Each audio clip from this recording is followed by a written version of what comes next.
Does it show that we've gone live on your side? Oh, Yeah, okay. it says live. Okay.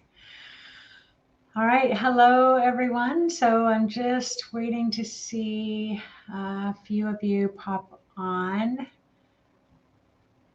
Okay, we've got a couple of people. And as always, thank you so much, Phyllis, for letting me know that you can hear us. So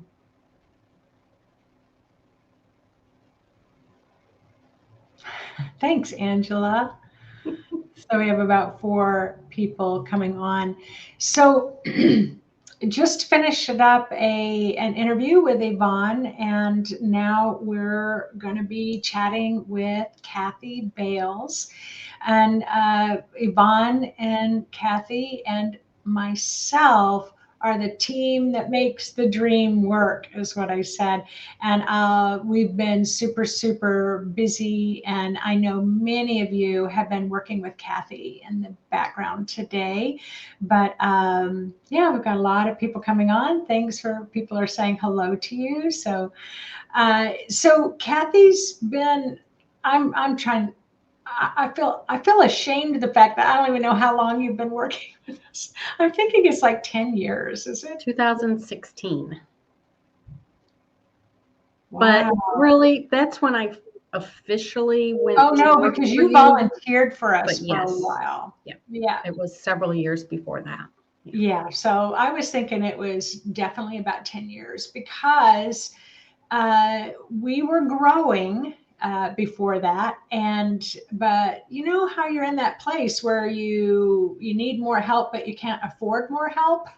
And so Kathy came in and she volunteered, for us for quite a few years before we could actually bring her on as an employee. So and I want to share that because there's a story behind that, and about how she felt about that and her own experience. So, Kathy, so tell us a little bit about yourself. Tell us about your life and where you're from, and because I know you're a transplant here, and yeah, someone says it's so great to see us together. It is great, isn't it? Especially during COVID, you haven't been able to work in the office since then. So, all right. Yep. I work mostly from home, but I'm going to be able to go back to the office again. So, I grew up in Michigan. That's where I grew up until I was married. I've been married for 36 years, so it's been quite a while. I was really a shy child. So you grow up in that kind of state where you're just that way. It's just normal to be that shy, and you just learn to live with it. And I didn't have the tools that I have now to deal with that. So I had other coping mechanisms, and those really were, because I wouldn't go into a restaurant and order my own food. And I was 18 years old, and I didn't drive anywhere that I didn't know where I was going. I would get other people to drive for me. I didn't make phone calls on the phone because, picking up the phone and talking to somebody was scary. I didn't go into groups of people that I didn't know. So that just kind of shows you the extremeness of the shyness. And, I came to identify it as I was really just filled with fear and anxiety. And it was debilitating. And it was probably about when I was 35 when we actually moved here to Washington. And that was when things started to shift. I was introduced to intuitive mind. But even then, I would get my mother-in-law, she would give me directions to the zoo so I could take my kids to the zoo. And it was step by step because there was no way I was going to drive somewhere that I didn't know because, what if something happened? We didn't have a cell phone at that time either. So it was like, what do you do? How would I recover? Because then the panic would come up. And so I just wouldn't do anything. I only did what the basics that I could, it was tough. Mm-hmm. And so you knew about Intuitive Mind, and you knew about we called it Psychic Mastery International, I think, or I don't remember exactly. What year was that you decided to take the course? 2013, and I was remembering that I was actually having a healing with Yvonne. And so I was laying on her table, and she was working on me, and it was like, I'm not quite sure what I need to do, because I had, taken some of the Intuitive Mind classes and that, dabbling, because I'm telling you, I was not diving in. And she said, oh, well, we have this new thing coming up. It's called the Psychic Mastery Program. You really need to think about it. And I said, okay, I will. And then I kind of went back and forth with you and Yvonne. And this is the profound moment, though, is you said to me, you probably don't remember it, but you said, you need to get off the fence. You're either all in or you're all out. And I was like, whoa, it was important. I could really feel that in that moment. And that's when I signed up, and I was all in. You were all in. And it was not easy, because again, I still had that fear. I had that anxiety, and being on the fence was, oh, I'm going to have to go into a classroom with people that you don't know. I might have to talk to people. I might have to, interact with people. I'm going to have to let people see me. And so I did. And then it was live in 2013. It was not virtual. So that's why I'm saying I had to actually be in a classroom with people. And I would lay in bed every single month before the class would come, just sick. I would have headaches, stomach aches, you name it. I would just lay there in dread that I had to get up and go to that class. And I would think to myself, I got to call them. And let them know I'm not going to make it. I'm just not. I can't do this. But each and every time I showed up. Yeah. I remember you being on the phone, and I would say, okay, why don't you just come in and we'll give you a little healing and then you can go home. It's like, let's just but as soon as you got there and we'd give you a little healing and help you get a little settled, then you stayed every single time. Every single time. And you never missed a class. Nope. And I did all the work. I did all the assignments. It was not easy. And I have to say, I was not a person. I grew up in a middle class family with both my parents. We didn't have any major issues. I had no trauma in my childhood. I was born this way. And that's something where I think there are people out there thinking that there has to be something, in their life that caused them to have these issues. But I'm telling you, it's not. It could be other lifetimes. It could be ancestral. I was born this way. And until I actually took the time to work the program, it was life-changing for me at such a deep level. And it was also, it wasn't easy. And I listened to Vaughn's interview, where she's saying it's not simple. It's not an instant magic cure all. You can do a meditation and there can be profound transformation in that moment, but that doesn't mean that issue isn't going to come up later and you're going to have to look at it again. And so there were times where I really thought I was going to lose my mind, because it was so difficult for me, the whole program. Mm-hmm. But by the time I got to the end of the first year, I said, I'm not done. I got to do this again, because I couldn't put words to what changed, but I knew that the change was so dramatic that I needed to do it again. And I had to do it in the program to hold myself accountable, because I would not have continued if I didn't have that that structure for me. Mm-hmm, mm-hmm. And I remember you've shared this story a lot. When I've asked you to, you're not forthcoming unless you ask Kathy. She's usually going to be quite, quiet unless you're working with her as a client. But she said that first year had so much anxiety, so much fear that I don't know if I can remember a lot of it. And so she said, I want to do it again fresh from a fresh place. So you're one of the very few. I think we've only had like 3 who've literally repeated the whole year again. And so what was it like finishing the second year? When I finished the second year, it was really, at that point, I kind of knew, I could stand on my own. I had transformed enough energy out of my body that I felt pretty confident. And I wasn't in that same place. The fears weren't the same. The anxiety wasn't the same. I had tools.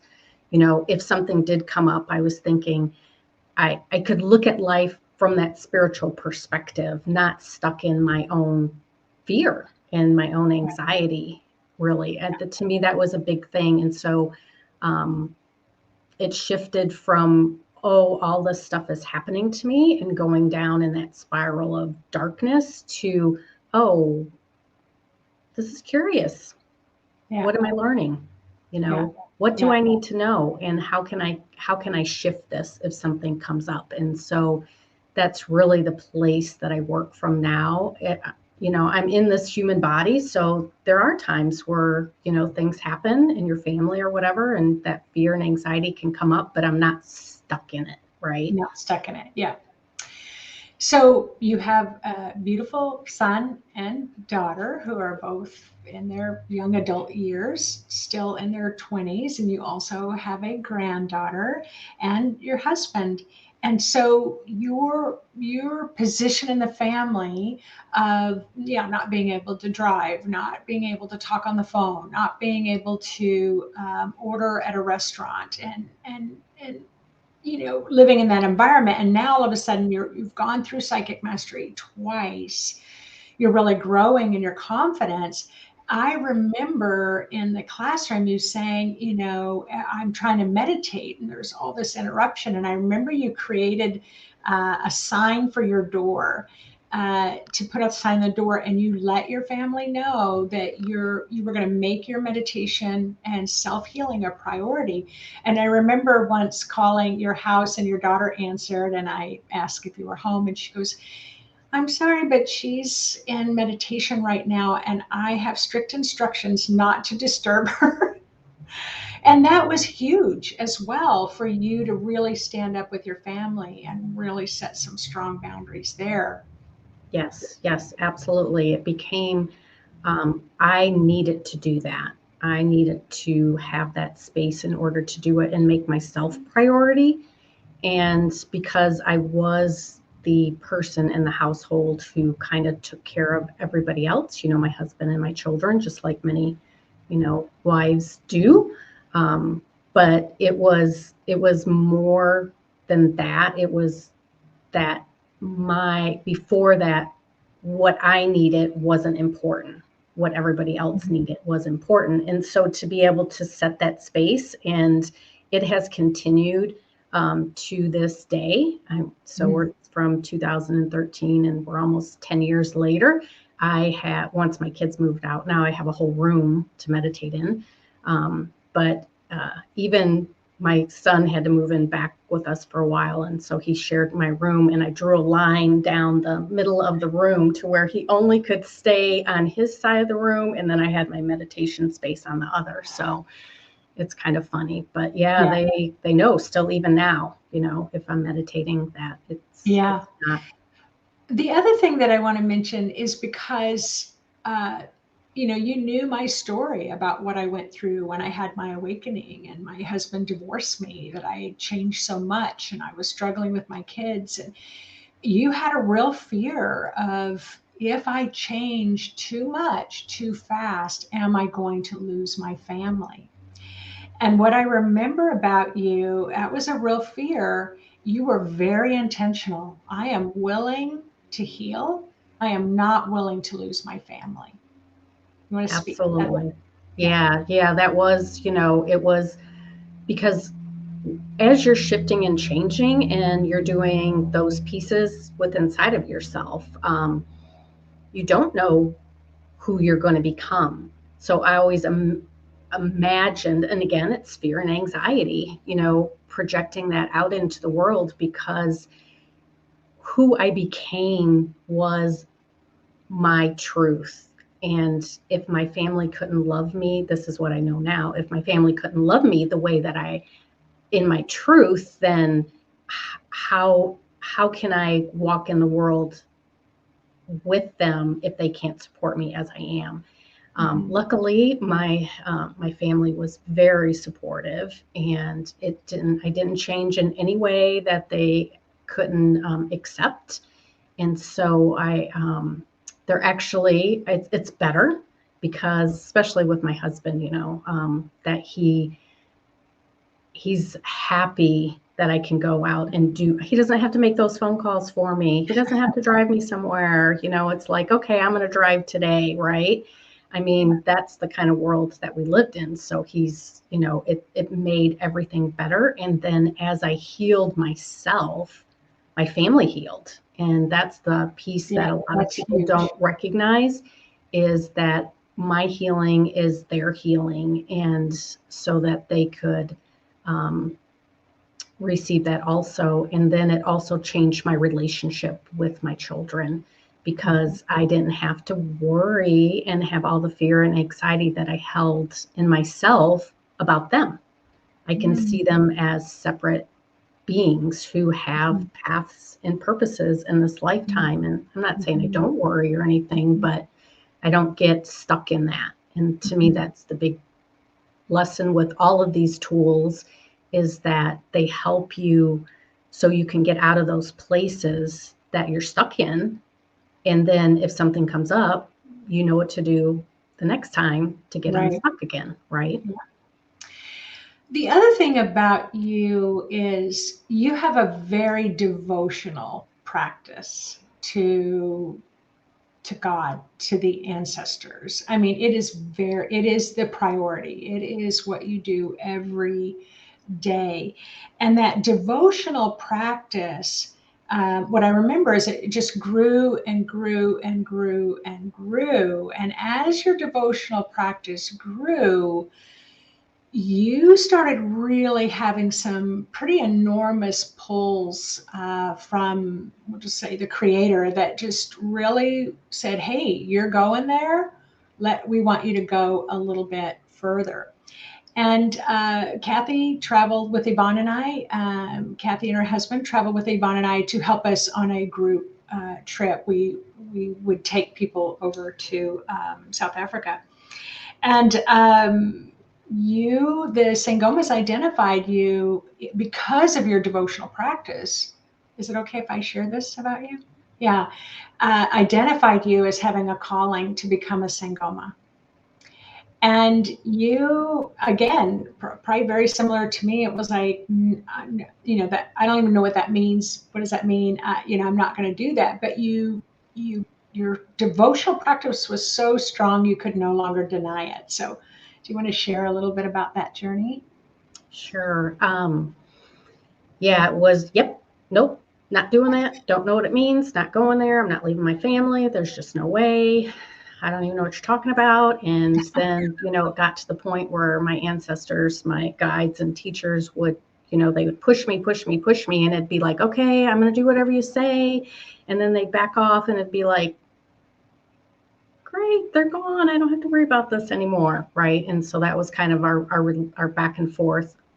Basically, I lied to them to get them to stop bothering me. That was really what it was about. But eventually, it got to the point where I stepped into Nancy's Magazzini. And I had a reading a bones reading from her a few months. And I was working on a piece with my male and female energy. And I came back to follow it up just to see, did I have things in balance? Could I move on to something else, another project? And as she's reading, all the ancestors came in, the Sangoma ancestors, and said that I needed to buy my ticket and go to South Africa to train. And again, just like that sitting on the fence piece, you know, it was profound. I could feel that. And they said if I did not, I was going to get sick. And so what kind of motivation is that? They knew at that point I couldn't say, oh yeah, I'm going to do it and not, right? So I made the arrangements. Again, you know, I'd never traveled by myself before. She traveled by herself and lived in South Africa by herself. I mean, this is someone who couldn't order their own meal or even make their own phone call or even drive the car unless it was straight to the bank and back. And I mean, this is why I love your story so much. Yeah. So I spent 2 months there without my family. My Sangoma teacher was a friend, so at least I had someone who I knew. But it was work. I mean, I'm on my knees every day, praying and working with the ancestors, helping shift the energy. Mm-hmm. And so I was initiated in 2018.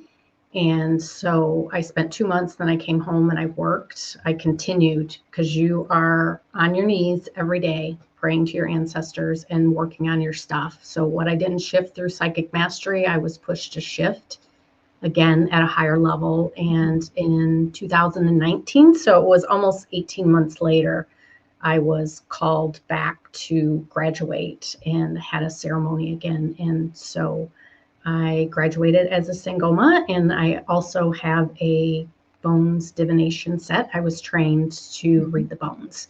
Mm-hmm. And so I have a practice with that. But I will say I was down on my knees praying to my ancestors before I came on this call. That's how my life works, that they would hold this sacred space for all of us. They would hold the space for the people who, it gets a little emotional for me, for the people to hear the messages that they need to hear, whether you're listening to this live or on the recording, because they always tell me that even if you only ever touch one person, that's what you're here to do. Mm-hmm. Mm-hmm. Mm-hmm. Beautiful.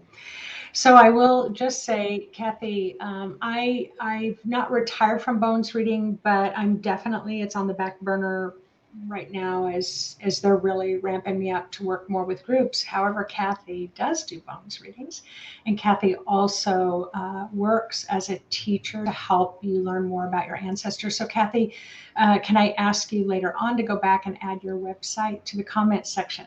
Now, before we wrap up, I want you to talk about your time with Intuitive Mind and your time with Nancy and Yvonne, because you are smack dab in the middle of just this amazing movement that has been coming. You've known it's been coming, and now it's really feels like it's right here. So what's it been like working for us? Working with us is what I'm going to say. Yeah. Well, I first will let everybody know it was in 2016 that my ancestors actually said to me, you're going to quit your job and you will go to work for Intuitive Mind in June. Oh, okay. And so I had said that to Nancy. It's like, the ancestors want me to come to work for you in June. So that's kind of how it happens, you know, and it was a learning curve for me because I had been, even though I worked in an office, I did shipping. And I did retail before, but because I believed so deeply in the work that we do and touching those lives of the people, that I needed to help build a foundation with Nancy and Yvonne so that they could take the work to larger groups. I've been waiting for this for a long time. We're finally there. So I'm super, super excited that Nancy's being able to talk to larger groups and get the information out there, because it is so life-giving. You know, when we talk about transformation, it's more than that. Mm-hmm. To me, it's more than that. So to me, it's life-giving. And so I help them in any way that I can. I wear lots of hats. Yep. So I do some marketing. I do some video editing stuff. She makes a little thumbnails for the YouTube videos. Yep. And, I keep track of the people in the program. I answer all the emails. I helped with booking appointments. So that's really my favorite part, is not only getting the work out to people, but to work with the people, to be able to answer everybody's questions and make them know that they have a voice that sits behind the computer and is there to help them whenever they need help. Yeah. And it's also about there's so much automation in what we do. I like to be that voice too, that people know that there's a real person here. There's 3 real people at Intuitive Mind helping you out, helping you grow, helping you shift, helping you change. And you've been a witness in the background of a lot of lives being changed. You want to speak to that just a little bit?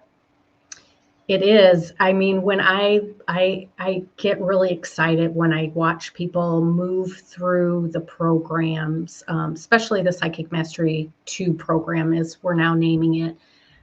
When I can watch them also how they were when they started and then where they end up that year later, I sit behind my desk and just cheer people on. I'm just cheering everybody on all day because I can see that change in people. And it is it's such a blessing. It's a gift for me to be able to support the people in the way that I do, even though I'm not leading meditations or teaching classes or any of that.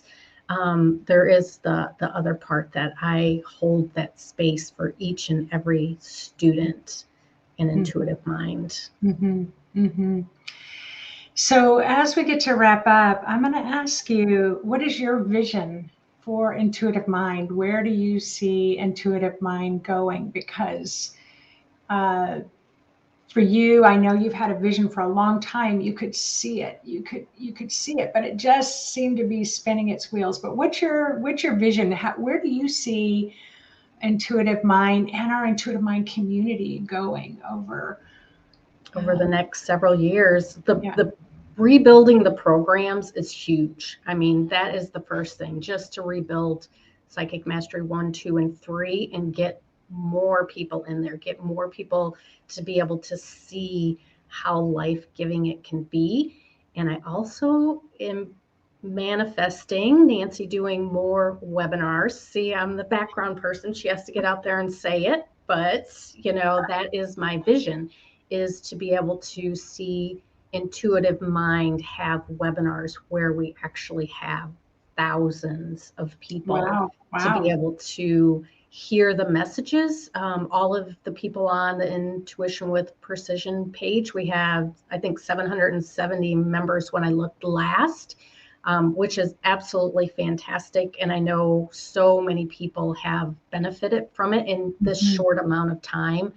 But to be able to get people more than that out on a bigger stage, right? To get not only, we have quite a few people in Canada, we have a few people here in different places in the world, but also to be able to expand beyond just having a few people around the world, and to be able to expand so we have people everywhere who know these techniques, because it really is about that unity consciousness. And the more of us that can do this work, and we can live from that spiritual perspective instead of, oh, this has happened to me, the world's so horrible, what are we going to do? We have the tools to be able to change the world that we live in. Absolutely. So any last little thing that you feel is just really rising to the surface, or your ancestors are wanting to bring through before we finish up our call? Well, before we went live, I was telling Nancy that it was really hard. It's really hard for me not to go on to the Intuition with Precision page, because no, we don't want to convince people to do this work. They have to be able to find it within inside themselves. But I really want to say that if you are really thinking about it, again, like Nancy says, don't let your mind talk you out of it. You know, the work is so, so important. And I don't want to do a sales pitch, but I just want you to know from my experience, from living in that state of fear and anxiety so long, and to now be able to, you know, have this interview. I would have never did this years ago. I just would not have happened. And that's why, because I know for a fact it works. And I just want more people out there to be able to say, wow, that intuitive mind program really changed me. It changed my life. And I'm going to go and talk about it with everybody else, because I want all my friends to do this too, because I know how it can change their life. It can help them. It can benefit them. You can feel joy again. And yeah. And it's just, it's awesome. Yeah, it's awesome. Oh my goodness, Kathy. Well, you've just had a ton of comments coming on. People have thoroughly enjoyed you. And you also have a YouTube page, right? You've Ancestor Awakening. What is it? Well, my Facebook page is Raising of the Ancestors. My YouTube channel is actually just my name.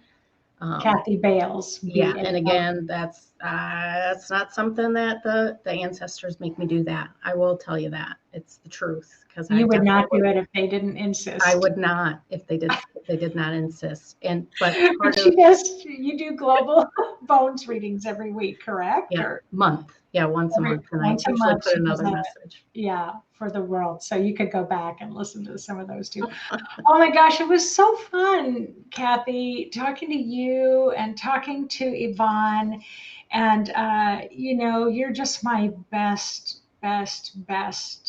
everything. I mean, there are times where you just come sit with me and every other word is a swear word as I'm trying to type up curriculum and trying to sort things out and not understand. And you just like, you've got this. So I'm just so overjoyed that you are a part of our life. And that we get to work with you. So thanks. Yeah.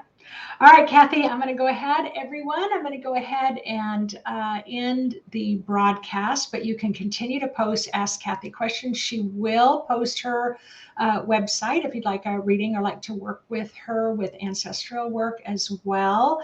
But thank you all for coming on. We've got 19 people on, and I know many more will be watching the recording later. All right, Kathy, talk to you later.